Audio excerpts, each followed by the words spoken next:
Fala galerinha, tudo bem com vocês? Olha só como o ano passa voando, hein? Parece que foi ontem que nós começamos mais uma temporada do Chave do Enem, do Enem 2024 e já estamos fechando o primeiro semestre. Metade já foi, hein? Metade já foi. Hoje é a nossa última live, então, do primeiro semestre de 2024, mas não fique triste. Semestre que vem tem mais, nós vamos até o terceiro ano com você preparando para vestibular, para a prova do Enem e, é claro, também para a sua prova na escola, por que não, né? Afinal de contas, nós seguimos ali a nossa linda apostilinha da Casa Publicadora Brasileira. Essa aula aqui ajuda você também na sua escola, no seu colégio. Beleza? Então, vem comigo, segundo ano. Vamos hoje para a nossa última aula de Geografia e também a nossa última aula do semestre. Lembrando que depois de Geografia ainda tem História, hein? Vamos lá, então. Hoje nós vamos falar sobre regionalização econômica, tá? É um tema interessante que pega lá os últimos módulos da nossa linda apostilinha. A primeira questão é sobre BRICS e tá no ar.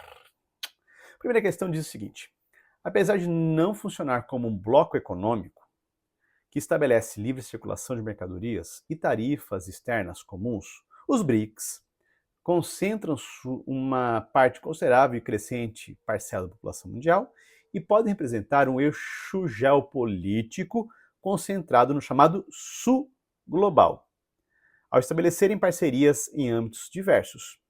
No ano de 2023, ou seja, o ano passado, o grupo passou por uma expansão com a entrada de 6 membros. Nós vamos chamar de novos BRICS. A questão diz o seguinte: marque 1 para os membros fundadores dos BRICS e 2 para os novos BRICS.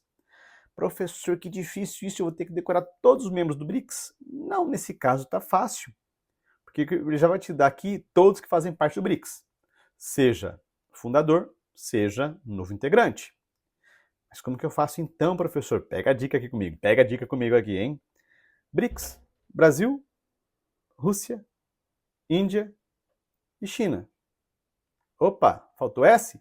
South Africa, África do Sul.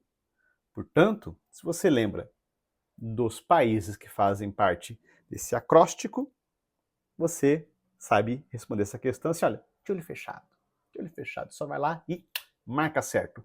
Então vem comigo aqui. China é fundador ou novo? Ah, China é o C, fundador. Irã, não tá ali, né? Não é o I? Não, I é da Índia, portanto ele é novo BRIC. Etiópia, novo BRIC. Argentina, novo BRIC. Tem até contradição, né? Parece que o presidente Milei depois tirou a Argentina, mas enfim, novo BRIC. E Rússia, o Rzinho ali, Rússia é país fundador. Fácil a questão, hein? Facílima essa questão. Portanto, a ordem é 1, 2, 2, 2, 1. 1, 2, 2, 2, é a D. Tá ali. Fácil. Essa aqui é para não errar de jeito nenhum. Tanto que eu dei uma olhadinha e o nível de acerto chegou a 90%. Parabéns para vocês ali que estão ligadinhos. Vem comigo então? Pegou a ideia? Segunda questão. Falando de blocos econômicos, hein? Nosso grande foco hoje é esse. Vamos falar então do NAFTA. O Acordo de Livre Comércio da América do Norte, que em inglês usava-se a sigla NAFTA, foi inspirado pelo sucesso da Comunidade Econômica Europeia, a CEE, né, de 1957 a 93, que depois virou a União Europeia, na eliminação de tarifas para estimular o comércio entre seus membros. Os proponentes argumentavam que estabelecer uma área de livre comércio na América do Norte traria prosperidade através do aumento do comércio e da produção, resultando na criação de milhões de empregos, remunerados em todos os países participantes. Então, NAFTA é um bloco econômico que surgiu já inspirado no que hoje é a União Europeia, que era a antiga CEE, e dizia o seguinte: olha, aqui nos 3 países da América do Norte, México, Estados Unidos e Canadá, nós temos uma zona de livre comércio onde a circulação de mercadorias vai ser simplificada. As tarifas de exportação serão comuns. Portanto, fica fácil produzir em qualquer um dos 3 países e vender também em qualquer um dos 3 países. Só que isso nem sempre funcionou dessa forma, né? Existiu uma migração muito forte da indústria americana para o México, principalmente as indústrias maquiladoras, que não precisam de mão de obra qualificada e, portanto, usam mão de obra barata. Dito isso, vem comigo. Sobre o NAFTA, assinale a alternativa verdadeira. A. Em 2018, México e Estados Unidos chegaram a um acordo sobre um novo tratado comercial que preservava grande parte do NAFTA, mas introduziu uma série de mudanças significativas. Depois, o Canadá também concordou em aderir ao novo acordo comercial, que foi denominado Acordo Estados Unidos, México e Canadá, USMCA, né? US, United States, and Mexico e CA, Canadian. Tá? Já vou falar para vocês, né? Essa é a alternativa correta. Como eu disse para vocês, eu nem vou me ater às outras partes. Vamos ler o que é o mais importante. Principalmente os Estados Unidos questionava muito o NAFTA, porque parte da indústria, a parte que monta os equipamentos, por exemplo, a indústria automotiva americana, boa parte migrou para o México, porque o México, em função do seu subdesenvolvimento, possuía, e ainda possui, um alto exército de reserva.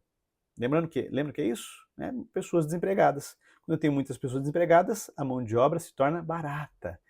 Além das questões regulatórias mais flexíveis no México, né, na questão ambiental, que é trabalhista e por aí vai.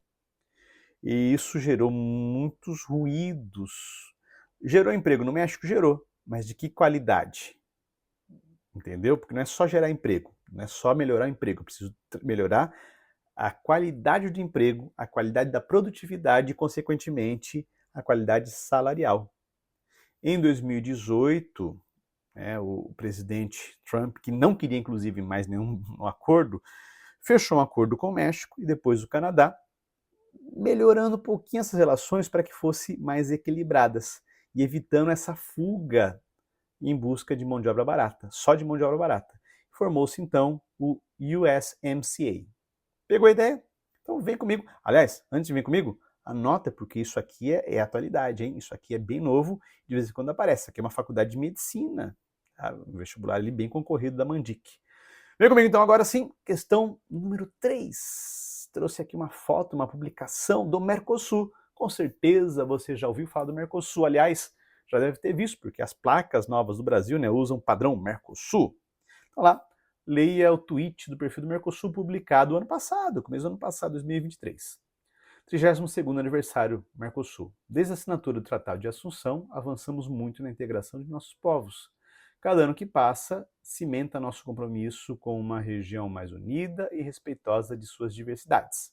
Então ali tem a foto, né, e está Tratado de Assunção, Constituição de Mercado Comum entre a República Argentina, República Federativa do Brasil, República Paraguaia e República Oriental do Uruguai.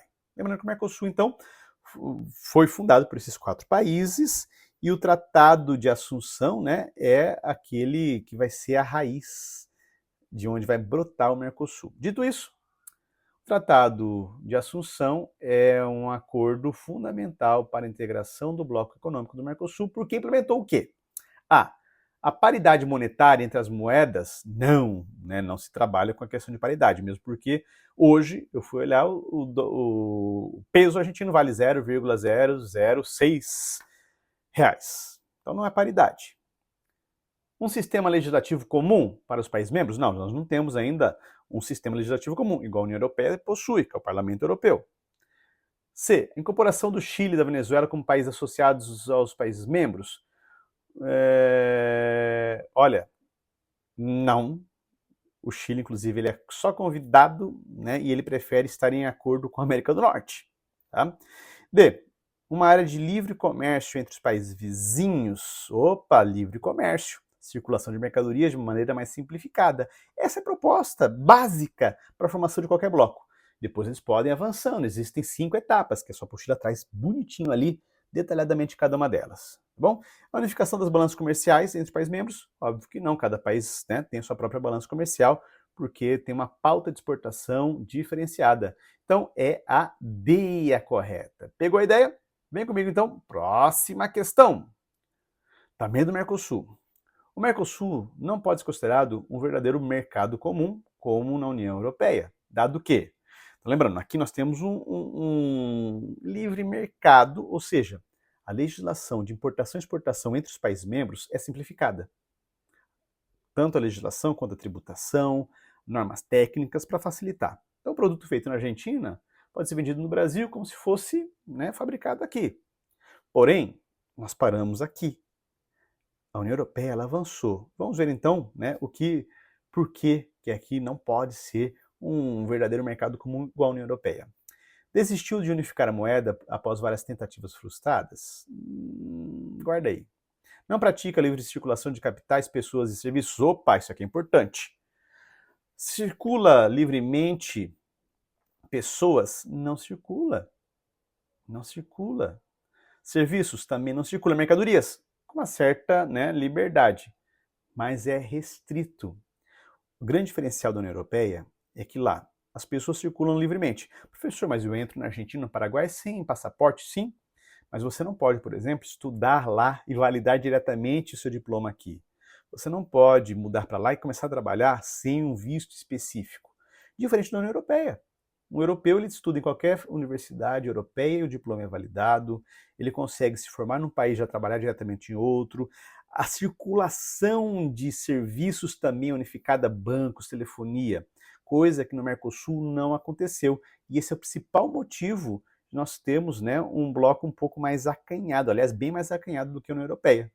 Então é justamente essa a característica que nos falta, que aliás é a principal característica que nos diferencia da União Europeia. Pegou a ideia? Vamos então para a questão número 5, sobre União Europeia. A União Europeia é, há mais de meio século, um fator de paz, de estabilidade e de prosperidade, tendo contribuído para melhorar o nível de vida dos europeus e dando origem a uma moeda única, o euro. O que começou como uma união meramente econômica evoluiu para uma organização com vasta gama de domínios de intervenção, desde o clima, o ambiente e a saúde até as relações externas, a segurança, a justiça e a imigração. Em 1993, a Comunidade Econômica Europeia passou a chamar-se União Europeia, o que se reflete essa evolução. Então está ali, né, a história da União Europeia. Começa muito parecido com o que seria o Mercosul, só que ele avança, criando políticas públicas comuns, criando ali, né, o Parlamento Europeu, criando uma moeda única que foi implantada em 2000. Então nós vamos ter uma diferenciação bem grande no processo de amadurecimento do bloco. Vamos lá, o que pede a questão. As características apresentadas no texto procedente demonstram que a União Europeia é um bloco A, de países que conseguiram reduzir somente as barreiras alfandegárias e tarifárias e não tarifárias que incidem sobre a troca de mercadorias dentro do bloco. Ó, a palavra somente ali é o problema. Fica ligado que esse tipo de palavra apenas, somente, unicamente, geralmente torna errada a afirmação. B, econômico, que se restringe a garantir a livre circulação de pessoas, bens, serviços e capitais. Será que é só isso também? É, mas é só isso. De países aos quais se aplica um sistema comum de procedimentos, regras, direitos aduaneiros para a totalidade de suas importações, exportações e mercadorias em trânsito. D, que alcançou o estágio mais avançado do processo de formação de blocos econômicos, quando se tem uma única moeda e um fórum político, né, euro e Parlamento Europeu, pode ser o exemplo, que rigorosamente adquiriu apenas níveis tarifários, apenas, né, já limita ali, já joga fora. A resposta correta é a D, porque passou da fase, né, da livre circulação de pessoas, bens, serviços, capitais, que nós já vimos ali, né, na comparação com o Mercosul, e chegou à fase de ter uma moeda única, embora o espaço europeu não seja para todos, né, o euro não é para todos, mas é uma moeda circulante e predominante no bloco. E segundo, né, a criação de um fórum político, que é o Parlamento Europeu, onde se discutem normas, né, e pautas políticas que vão permear as políticas locais. Não quer dizer que não existe mais o parlamento de cada país, mas existe um geral, um grande fórum, onde todos os países da União Europeia são representados por eurodeputados. O que é votado ali depois é aplicado conforme a realidade de cada país. Pegou a ideia? E é isso que diferencia e torna a União Europeia, né, considerado o bloco mais avançado do mundo. Vamos então para a questão número 6, que ainda é sobre a União Europeia. Vou pegar daqui para frente mais questões sobre a União Europeia, inclusive sobre, né, a tentativa de acabar com a União Europeia. 6. A União Europeia é um bloco econômico que reúne 27 estados do continente europeu. Essa organização desempenha também a função de união política e monetária, atuando nas esferas econômica, política e jurídica, e também em prol da segurança e desenvolvimento socioeconômico dos seus países membros. No que se refere ao bloco econômico, assinale a alternativa correta. Foi criado em 82, com a assinatura do Tratado de Maastricht. Opa, Maastricht eu vi isso, professor, mas não lembro a data, então guarda aí.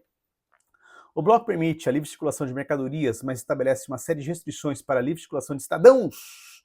Não, nós já vimos isso, né? Já corta, elimina. C. Apesar de possuir uma moeda única, o euro, o bloco não conseguiu a adoção de uma união monetária. Será? Possui um Banco Central Europeu que atua no sentido de garantir a estabilidade do sistema bancário nos países membros? Esse é um ponto muito pesado, né? Eles precisam, imagine vocês, países com economias tão distintas. Para não quebrar o bloco é necessário tentar manter a harmonia. E é por isso que a D é correta. Já vou direto aqui. Né? Muito embora esteja previsto desde a sua criação, o Parlamento Europeu nunca saiu do papel, já saiu, inclusive esse ano teve eleição novamente. Tá? Grande jogada da União Europeia é um Banco Central unificado para pensar nos juros, no crescimento, no controle inflacionário de maneira ampla. E é claro, cada Banco Central Europeu segue essa diretriz também. Pegou a ideia? Hoje a nossa aula hoje está linda, maravilhosa e rápida. Vamos já para a nossa penúltima questão. Um dos maiores desafios econômicos vivenciados pela União Europeia aconteceu após o plebiscito em que eleitores puderam decidir sobre o seu futuro. Esse evento foi conhecido por Brexit. Brexit, duas questões sobre Brexit a partir de agora, hein? O termo Brexit refere-se a uma expressão usada para caracterizar o processo de desligamento do Reino Unido da União Europeia, iniciado com o referendo em junho de 2016, será? Plano estratégico de permanência do Reino Unido na União Europeia, Brexit, Britain, Exit, saída, então não pode ser ficar. Um acordo decidido entre países da União Europeia sobre refugiados e imigrantes? Não! Um novo pacto estratégico econômico entre países da União Europeia e o Norte Asiático. De onde saiu isso, gente? Meu Deus, de onde saiu isso? De vez em quando eu fico surpreso com as afirmativas que aparecem nas questões. Né? Muito fora, muito fora, muito fora. Claro que a A é correta. Sim, em 2016 ocorreu um plebiscito no Reino Unido, visto que começou um movimento lá da extrema-direita dizendo o seguinte: a União Europeia não é boa. A globalização não é boa, o movimento antiglobalista começou a ganhar força nessa época. E sobretudo porque alegavam que, tendo um espaço livre de circulação de pessoas, entraria muito imigrante, e o imigrante acabaria a economia da Inglaterra. Portanto, votaram para a saída. Vamos complementar isso agora na questão 8? 3 anos e meio após a votação do referendo que definiu a saída do Reino Unido da União Europeia, o Parlamento Britânico aprovou o acordo Brexit, dia 9 de janeiro de 2020. Esse foi o passo mais importante para que os britânicos deixem o bloco. Sobre a saída, né, então vamos lá. Os contrários ao Brexit, em grande parte políticos nacionalistas e conservadores, consideram que o Reino Unido deve incentivar a entrada de imigrantes. Não, conservadores nacionalistas são contra imigrantes. E é justamente esse o motivo que eles apoiaram o Brexit e não foram contrários. O comércio com a Europa permanecerá inalterado? Não. Não, quando sai do bloco, o comércio volta a ser, né, como era antes, bilateral. Agora tem que ser o acordo entre o Reino Unido com o bloco União Europeia. Então não é inalterado. Dentre as motivações para o Brexit estão a recessão econômica, a chegada de imigrantes, que reacendeu a xenofobia e o medo de que eles passarem a competir com britânicos no mercado de trabalho. Essa é a afirmativa correta. Né? O Brexit colocou fim ao conflito entre fronteiras e República da Irlanda? Não tem nada a ver com a questão da Irlanda do Norte. E a saída da União Europeia traz possibilidade do Reino Unido se candidatar a fazer parte da ONU e da OTAN? Já faz parte dos dois, né? Sim, o Brexit foi uma ação, né, dos conservadores, dos nacionalistas, da extrema-direita britânica, que diziam o seguinte: não, a globalização está dando tudo errado, a gente tem que fechar, então é o Reino Unido só pelo Reino Unido, e saíram. Aliás, se arrependeram. Né, porque o mundo globalizado é difícil você se isolar. Hoje, inclusive, né, esse ano, agora em 2024, o parlamento foi dissolvido, o partido, né, que estava no poder há 14 anos provavelmente vai sair e vai entrar os trabalhistas, que têm uma visão mais progressista e mais pró-União Europeia, visto que o efeito da União, do Reino Unido, da União Europeia, foi negativo na economia. Muitas empresas migraram, visto que é muito mais fácil fazer negócios estando dentro do bloco da União Europeia. E aí, meus queridos, pegaram a ideia? Pegaram aquilo que é essencial? Eu trouxe para vocês só o que é básico sobre regionalização para que você estude. Espero que tenha compreendido. Não compreendeu? Volta, reveja isso e, mais do que tudo, aproveite agora e descanse um pouquinho. Tire férias do Chave do Enem, porque em agosto nós voltamos com muito mais. Já estou morrendo de saudade. Nos vemos lá em agosto. Um forte abraço e até mais!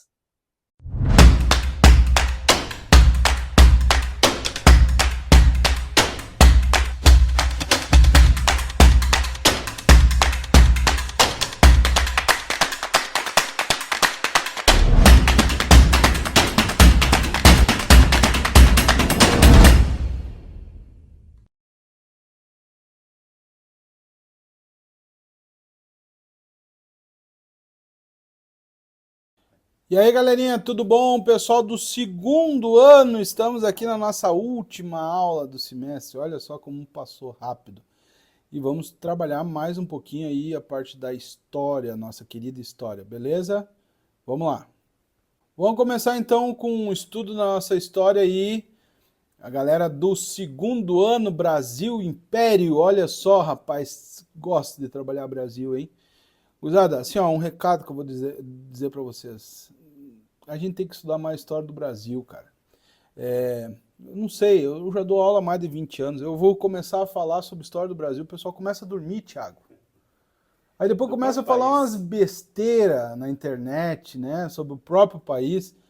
E fica falando porque não estuda, não sabe, né? Então vamos lá, vamos começar a estudar aí um pouquinho, tá? De acordo com a Constituição de 1824, primeira Constituição do Brasil, o legislativo seria exercido pela Assembleia Geral, Câmara dos Deputados, Senado, enquanto os membros do último teriam mandatos vitalícios, né, o Senado. O Senado, só para você ter uma ideia, hoje tem 8 anos, né, de mandato. Escolhidos pelo imperador, a partir da lista tríplice indicada pelos eleitores. Os primeiros teriam um mandato de 4 anos para cada 2 deputados. Tá? Haveria um senador, cabia ao legislativo fixar os impostos e a apropriação dos fundos governamentais, as receitas e os gastos públicos, estabelecia ainda os níveis das forças terrestres e navais, tá? E o judiciário remetia-se ao Supremo Tribunal e a outros tribunais especializados pela legislação ordinária. Os magistrados seriam nomeados pelo Poder Executivo. As suas prerrogativas constitucionais eram de delegados da soberania nacional, assegurando-lhes a perpetuidade a perpetuidade, tá certo? E as condições de independência, tá?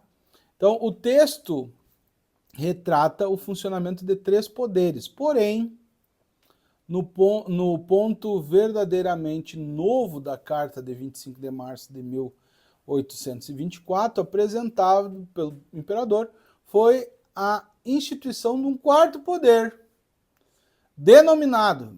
essa daqui, Thiago... Eu vou deixar o Thiago responder essa daqui. Olha, com os meus conhecimentos históricos, moderador. Lógico, gente. Não dá para errar uma questão dessa. Tá? O poder moderador, tá? Vou colocar aqui, ó, moderador, tá? Então, assim, ó, não era um poder liberal, porque liberal não é um poder, punitivo também não. Justiniano, a gente teve aí o Justiniano, que foi um cara, né, importante, mas lá na Idade Média, né? Restaurador, né? Teve o restaurador, mas era uma outra questão, que está até relacionada a isso, né? Que tinha os restauradores que queriam que fosse restaurado o governo ali de Portugal aqui e tal.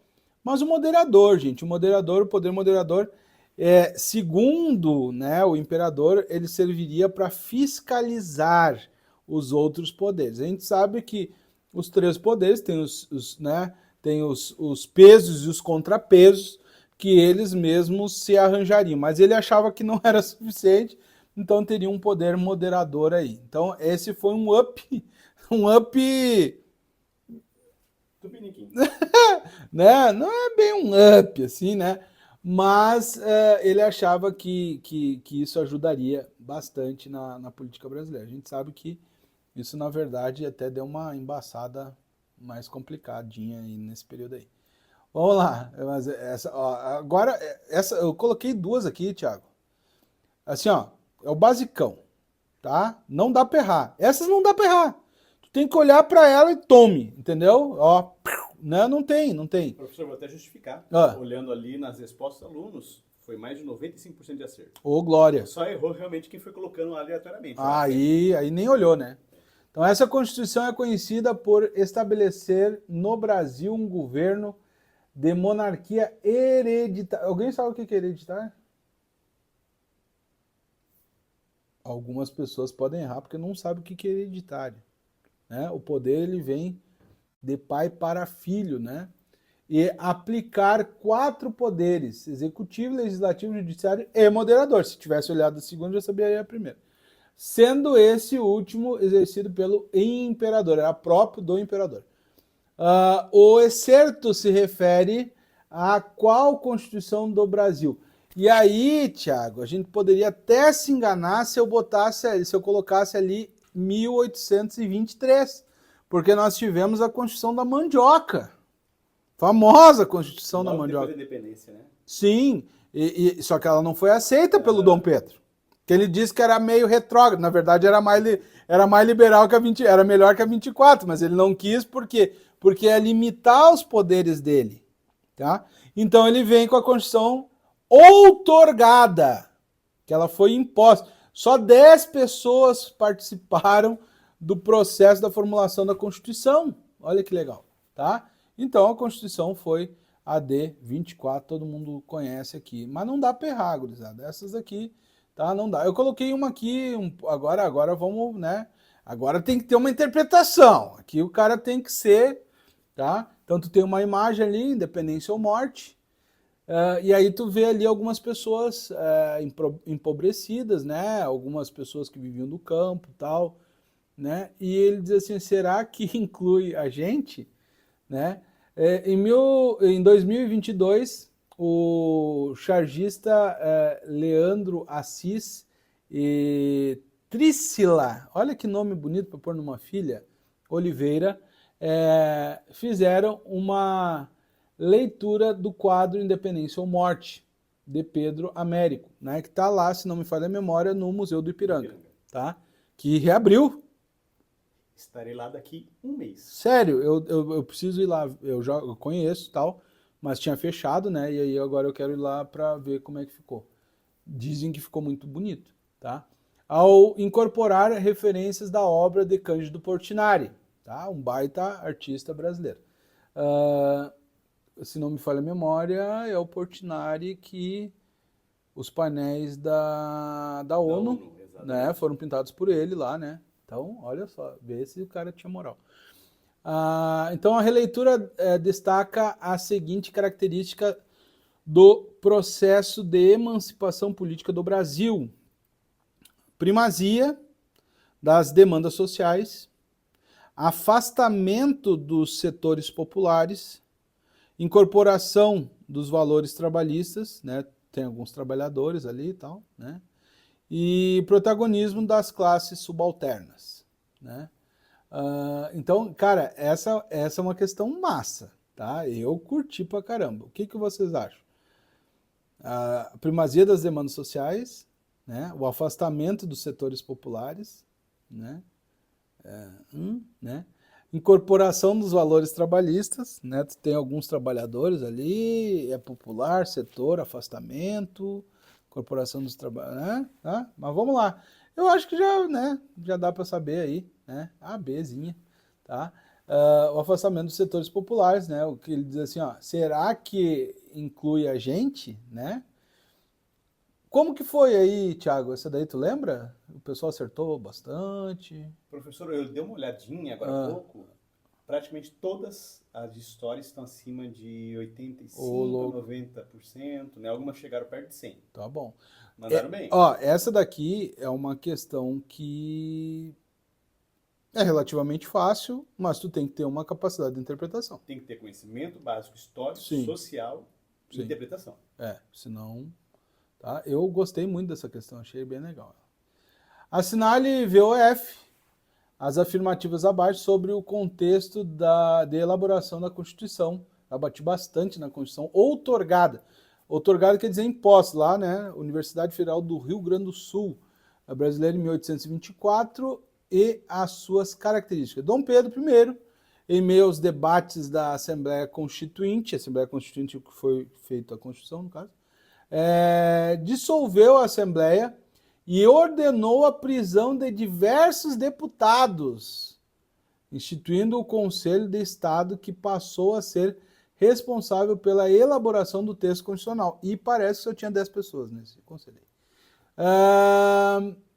A segunda, a Constituição de 1824 estabeleceu um sistema de voto que permitia a participação de todos os homens livres nas eleições, porém nada falava acerca do voto feminino. Terceira, a Constituição, influenciada pelos debates abolicionistas, definiu o fim do tráfico internacional de escravos e a elaboração gradual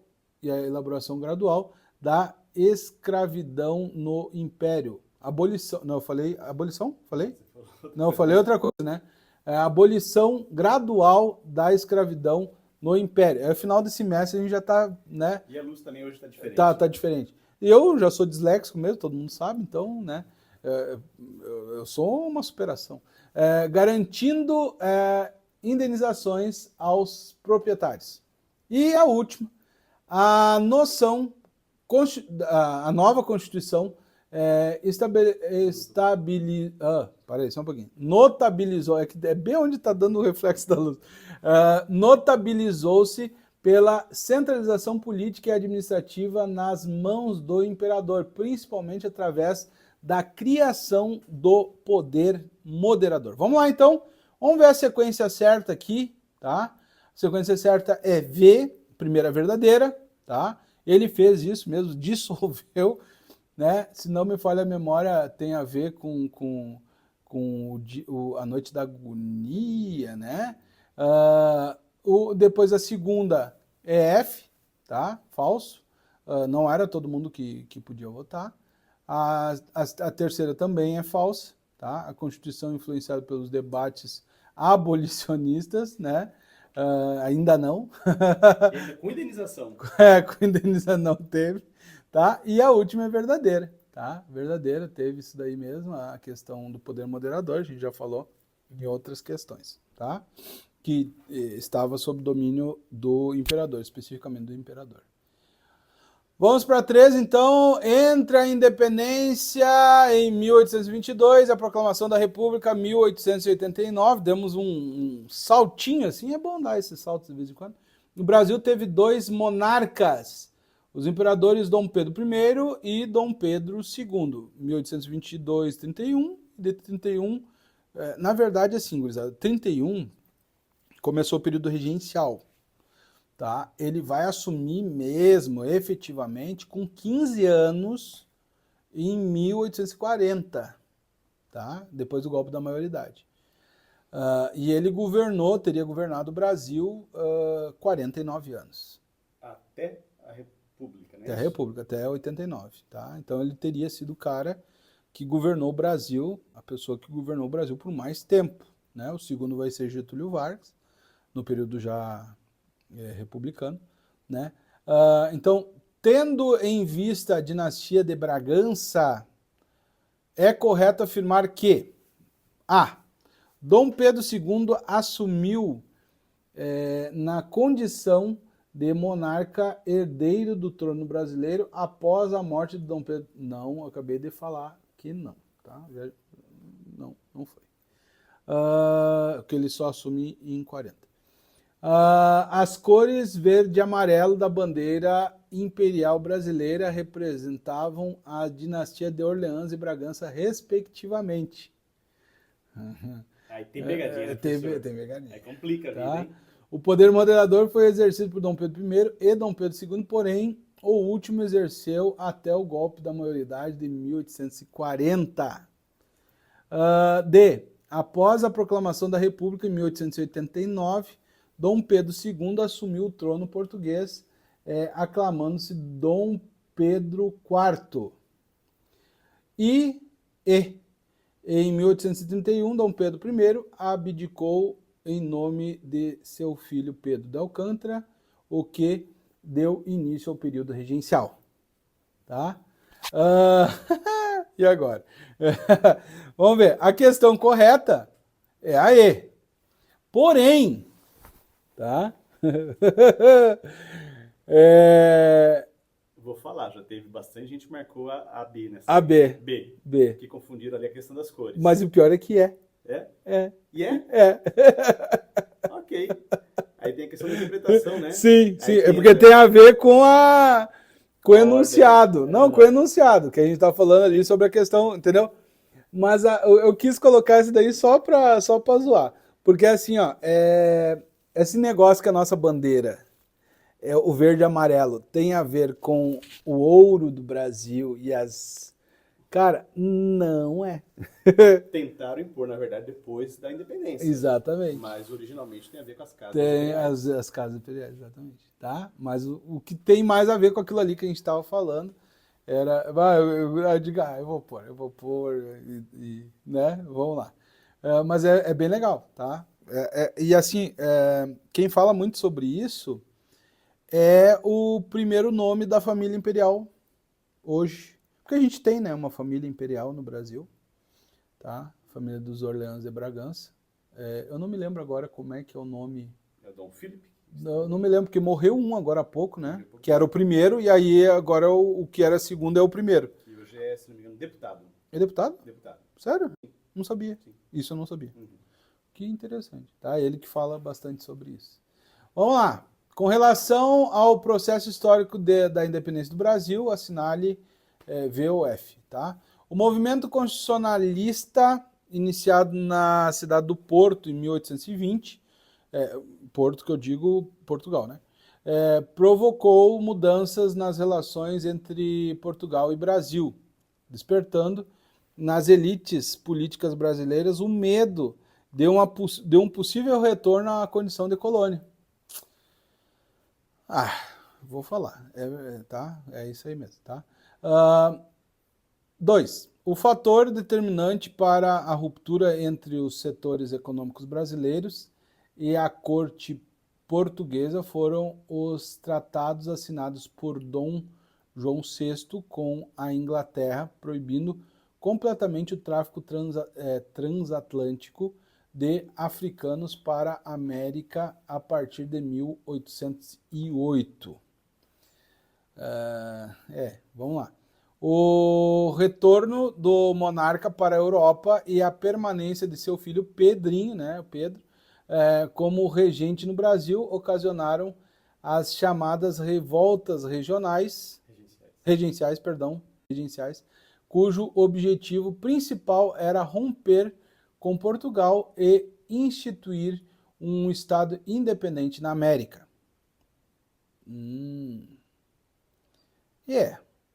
Só que tem um hiatozinho ali de tempo, né? Os conflitos com tropas portuguesas, mesmo após a aclamação de Pedro como imperador do Brasil, ainda ocorreram em diversas regiões do país, como na Bahia, onde os confrontos assumiram traços de guerra civil, tá? Não podemos esquecer de uma mulher importante na história do Brasil chamada Maria Quitéria, tá? A nossa Joana d'Arc brasileira, né? Vamos lá então, vamos ver a sequência certa. Então a primeira é verdadeira, né? Realmente a revolta do Porto foi importante nesse processo aí e o pessoal tinha muito medo. As duas do meio são falsas e a última é verdadeira, né? Por muito tempo, gurizada, o pessoal disse que não teve guerra de independência aqui no Brasil, não teve... Porque a gente tem essa mania do homem cordial brasileiro, que a gente não briga por nada, a gente só conversa e resolve na conversa. Aliás, professor, eu estive lá em Cachoeira, na Bahia. Opa, Cachoeira. Onde aconteceu, inclusive, se não me falha a memória, a Maria Quitéria... Cara, eu acho que a Maria Quitéria... Depois eu tenho até que olhar na internet. Porque eu até, inclusive, estive com um historiador lá, ele mostrou ali o rio por onde o rei de Portugal mandou entrar, né, a marinha, e eles atiraram na cidade, dentro do rio. Foi um conflito civil, em função, inclusive, da independência. Né? Alguns dizem que começou lá a independência do Brasil, mas isso já é outra história. Outra que nasceu em Cachoeira foi a grande Ana Nery. Ana Nery, a primeira grande enfermeira da história do Brasil, a nossa Florence Nightingale brasileira, né, a patrona da enfermagem do Brasil. Essa daí eu já estudei, hein? Rapaz, né, meus queridos alunos aí do curso de enfermagem, que não estão assistindo com certeza, né, porque a gente está falando do Chave do Enem, eles já passaram por esse processo, mas fica aqui a dica. Mas se não me falha a memória, Maria, que eu não tenho certeza. Traremos isso para o próximo semestre. Para o próximo semestre, a primeira coisa que eu vou dizer é se a Maria Quitéria, da onde que ela era, tá? Eu não lembro agora de cabeça também, é muita coisa para lembrar. E vamos para o último. Tinha que acabar aqui, né? Tinha que acabar, né? Revolução Farroupilha aí, do meu povo. A Revolução Farroupilha de 1835 a 1845. Fui para Alegrete no desfile o ano passado, rapaz. Desfilar lá no 20 de setembro, lá no meu querido Alegrete. Forçou o Brasil a realizar uma política externa na região Platina, tá? Para quem não sabe, a região Platina pega toda aquela região ali do Prata, né? O sul do Brasil ali, Rio Grande do Sul, Uruguai, Argentina, tá? Bem diferente da tradicional, da tradicional. Durante anos o Brasil seria forçado a não ter uma política agressiva no Prata e buscar acordos com Buenos Aires para ocupar-se de uma revolução no interior de suas fronteiras. Tá? 10 anos durou a Revolução Farroupilha. O fim da Farroupilha reacendeu as pretensões brasileiras de manter forte influência no Uruguai e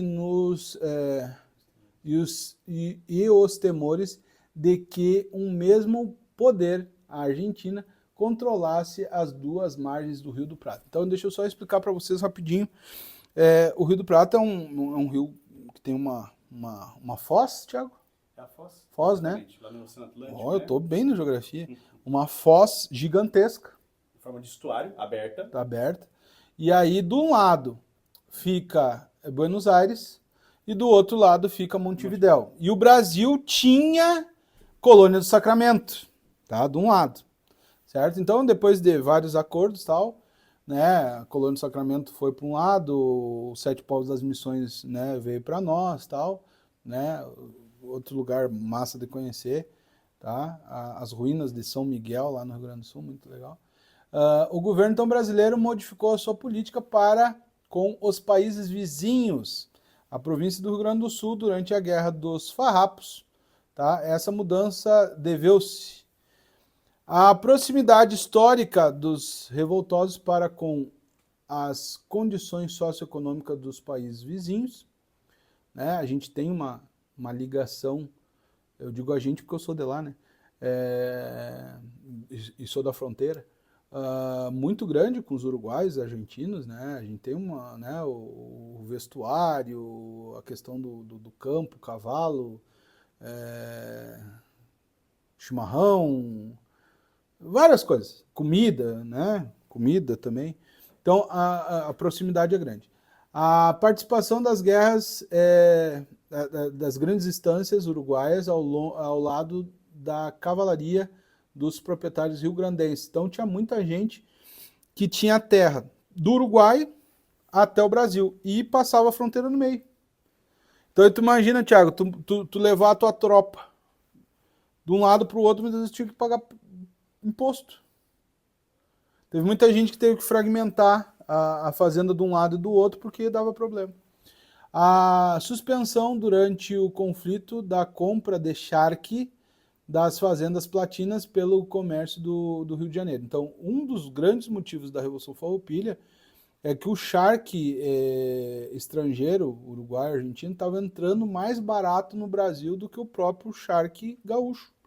Então esse vai ser um dos pontos importantes nesse período aí. A possibilidade da união das repúblicas platinas ao Paraguai na luta contra o regime imperial brasileiro. Tá? E a derrota das forças imperiais frente aos deslocamentos dos rebeldes nos extensos pampas gaúchos. Tá? Saudade, Thiago, dos pampas gaúchos. Daqui 15 dias eu tô indo para lá. Aliás, professor, lembrando que o Chavedinho tem professores de todas as regiões, hein? Todas as regiões. Sim, eu sou gaúcho, o Thiago é paulista. Temos do Nordeste, Nordeste, do Centro-Oeste. A Ângela é paulista também. Temos de todos os lugares aqui no Chavedinho. Tudo, aqui tem tudo. É para o Brasil todo. Se eu soubesse que a gente ia acabar assim, eu tinha vindo piochado hoje. Tá? Então vamos lá para a correta, a proximidade, tá, histórica dos revoltosos para com as condições socioeconômicas dos países vizinhos. Deixa eu contar uma história para vocês, bem rapidinho, só para acabar. Quando eu estava fazendo meu mestrado na PUC, em Porto Alegre, eu achei um documento na Cúria Metropolitana de Porto Alegre. E esse documento, cara, é um documento que eu vi pouco ser falado sobre isso. A primeira visita pastoral, Thiago, do primeiro bispo no Rio Grande do Sul, 1815. E esse cara, ele foi para lá, não me lembro agora o nome dele, tá? Ele foi para lá para ver como é que estava a condição da vida religiosa dos gaúchos. Mas também para ver se essas modas de independência que estavam acontecendo no Uruguai e na Argentina também estavam acontecendo ali. Ou seja, ele era bispo e também um espião da coroa. Olha que legal. Mostrando muito bem, né, aquela ideia de Estado e igreja. No período imperial. E ele mandando carta pro Dom João VI, dizendo, eu não vi aqui ideias de independência. Olha que coisa interessante, gente. Isso eu coloquei até na minha dissertação de mestrado, muito legal. Gurizadinha, espero ter ajudado vocês, estudem História do Brasil, tá? Esse período aí, vou dar alguns livros importantes. Assim, eu tenho problema para ler história, né? Muito complicado. Lê então 1808, 1800, né? Do Laurentino, do Gomes também, o Laurentino Gomes, né? Um livro bom, um livro leve, um livro que foi escrito por um jornalista, mas que tem uma pegada histórica bem legal, tá? Eu sempre recomendo aí para estudar essa parte da história do Brasil. Vale a pena a gente saber sobre o nosso país. É o nosso país. Ah, não, mas eu não gosto da história do Brasil. Cara, tu é brasileiro, né? Tem que estudar a história do Brasil. E a nossa história tem tem coisas muito legais, como tem coisas que não são tão legais, assim como tem em todas as histórias, tá? De todos os países. Beleza, pessoal? Um grande abraço, ficamos por aqui, espero que vocês tenham boas férias. É isso aí, valeu, tchau.